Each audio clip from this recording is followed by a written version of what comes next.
Now Ahab told Jezebel everything Elijah had done and how he had killed all the prophets with the sword. So Jezebel sent a messenger to Elijah to say, "May the gods deal with me, be it ever so severely, if by this time tomorrow I do not make your life like that of one of them." Elijah was afraid and ran for his life. When he came to Beersheba in Judah, he left his servant there, while he himself went a day's journey into the wilderness. He came to a broom bush, sat down under it, and prayed that he might die. "I've had enough, Lord," he said. "Take my life. I am no better than my ancestors." Then he lay down under the tree and fell asleep. All at once an angel touched him and said, "Get up and eat." He looked around, and there by his head was some bread baked over hot coals and a jar of water. He ate and drank and then lay down again. The angel of the Lord came back a second time and touched him and said, "Get up and eat, for the journey is too much for you." So he got up and ate and drank. Strengthened by that food, he traveled 40 days and 40 nights until he reached Horeb, the mountain of God. There he went into a cave and spent the night. And the word of the Lord came to him. "What are you doing here, Elijah?" He replied, "I have been very zealous for the Lord God Almighty.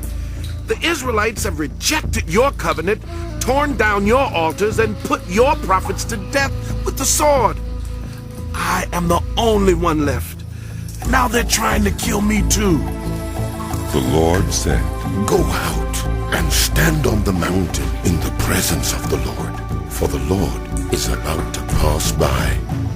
Then a great and powerful wind tore the mountains apart and shattered the rocks before the Lord. But the Lord was not in the wind. After the wind, there was an earthquake, but the Lord was not in the earthquake.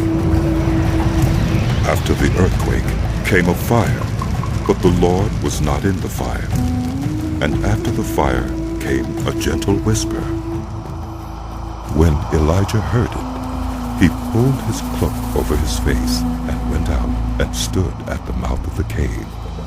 Then a voice said to him, "What are you doing here, Elijah?" He replied, "I've been very zealous for the Lord God Almighty. The Israelites have rejected your covenant, torn down your altars, and put your prophets to death with the sword. I am the only one left. Now they're trying to kill me too." The Lord said to him, "Go back the way you came and go to the desert of Damascus. When you get there, anoint Hazael king over Aram. Also anoint Jehu son of Nimshi king over Israel. And anoint Elisha the son of Shaphat from Abel Meholah to succeed you as prophet. Jehu will put to death any who escape the sword of Hazael, and Elisha will put to death any who escape the sword of Jehu. Yet I reserve 7,000 in Israel, all whose knees have not bowed down to Baal, and whose mouths have not kissed him."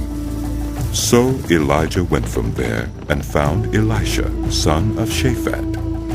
He was plowing with 12 yoke of oxen, and he himself was driving the 12th pair.